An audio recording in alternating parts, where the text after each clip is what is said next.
Heritage is an important part of many people's lives, yet many don't know about theirs. Today, Rich is interviewing his mother, Maruta Bondarevsky-Marks, to learn about their Latvian heritage. Her parents went through many trials and tribulations in their home in Riga, Latvia, when it was under Soviet control before fleeing to Germany. From there, they came to the United States in 1950. Let us hear the story of how they survived during the time of World War II and took the opportunity to come to America to create a better life for their family. Good morning, and I am joined this morning by my mother, Maruta, and we're going to hear a little bit about my family history and my grandparents. So let's start off by telling us a little bit about your parents, a little bit about their background. Well, in the beginning times, when they were children, they were born in Latvia. Edward was my father's name, Bondarevskis, was born and raised in Ludza, Latvia.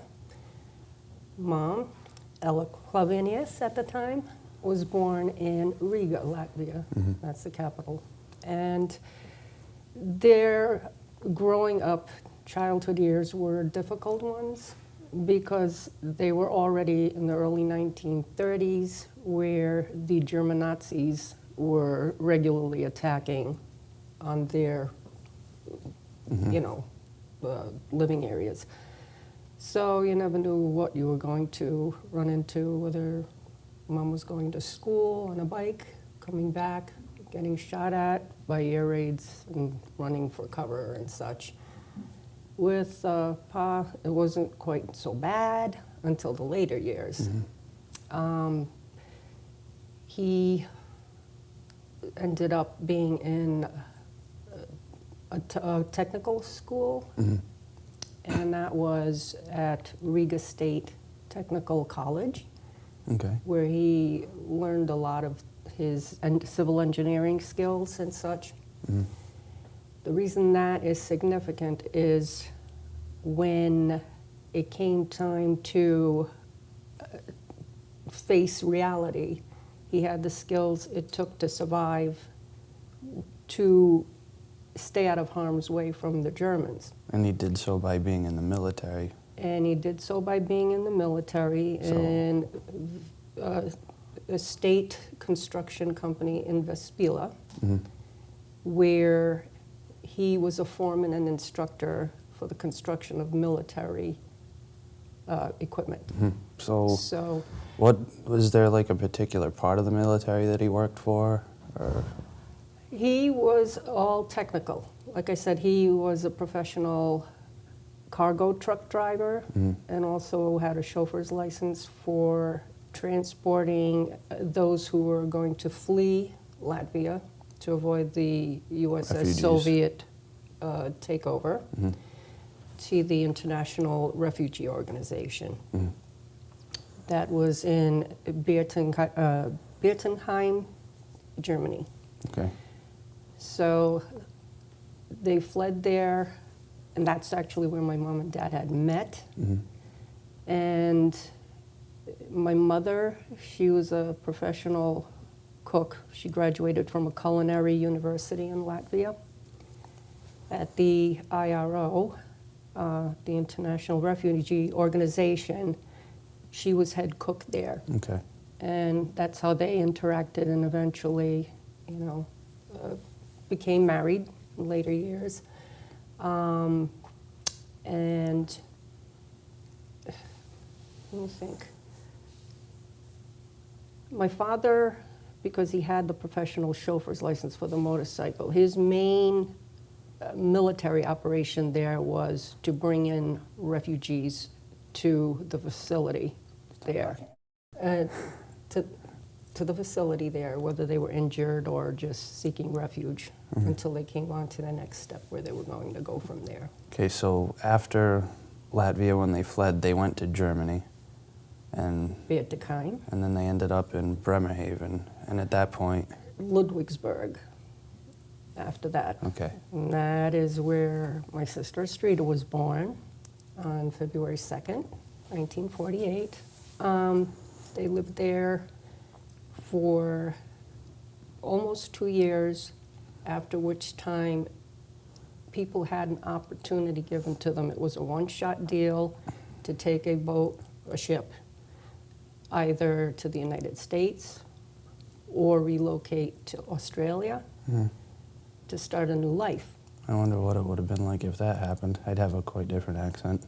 Well, I'm sure I would too. G'day, mate. We are not Aussies, we are Latvians.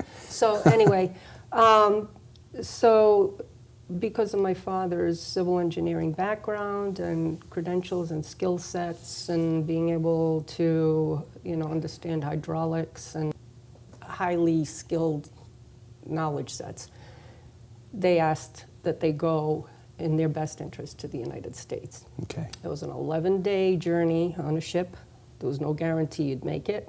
And they ended up porting in New York on January 22nd, 1950. From there, they were cleared after health issues and settled in Virginia. From there to Providence. And that's where they lived the rest of their lives. Okay, and we'll learn a couple more quick things right after a short break. Everybody has a family tree, but not everyone knows how many people are actually in it. Family is an important part of everyone's lives, and you should be able to know where you came from. Your heritage could trace back centuries and open up a whole new meaning of family history.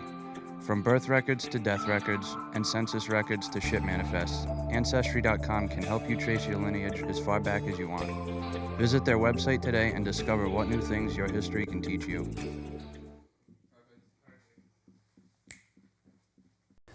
And we're back, and we're going to finish hearing a few more quick details about my family's history, and we're going to get to some fun stuff, maybe a funny story or two. So we're going to pick up with my grandfather came over here with his degree from the technical school from Riga, which is pretty much the equivalent of like a technical university here. Mm-hmm. What career did he pursue in Providence? Immediately, he applied to the Water Supply Board in the city of Providence, where he was, for 31 years, senior principal engineer, designed the Situate purification plant, all your water systems in the state of Rhode Island beneath the ground that supply all your water. And he retired in his early 60s. And that's about it. He left a legacy behind. Didn't he design the water pump station on Mineral Spring Avenue as well? The one right near the high school? Any of the water purification plants and facilities. So we got one close to home. Yes. So. And well, I remember at one point I wanted to pursue that career, but it didn't pan out so well because I'm not quite the mathematician he was, but well, it I was tried. An honorable attempt. You are right. So back to the whole family aspect of it. We were, when they were still around, really close-knit with dinners and holidays. Everything was at their house no matter what. So Christmas was the big event. So what was that like in terms of like tradition? Simple yet elegant, homey, cozy. My mother having been a professional cook, it was a delightful, almost intoxicating feeling walking into the house. I remember almost falling asleep before leaving the dinner table. It was wonderful, and those were the best years, never missed, right up until the time she passed. And that is a testament in itself as the family grew larger and stronger. But what there is to learn from their history and their backgrounds that were instilled into all of us is to never take life for granted, appreciate the things you have. No one knows how difficult it is during war, how hard it is just to get a bag of potatoes, let alone, an income around here. So once here and once my dad was working, he instilled work ethics like no other, which I still carry today, and I hope you will too. Earn your keep. Trying. But most of all, make yourself respectable and never take life or anyone or anything for granted. It's something that I think is a good.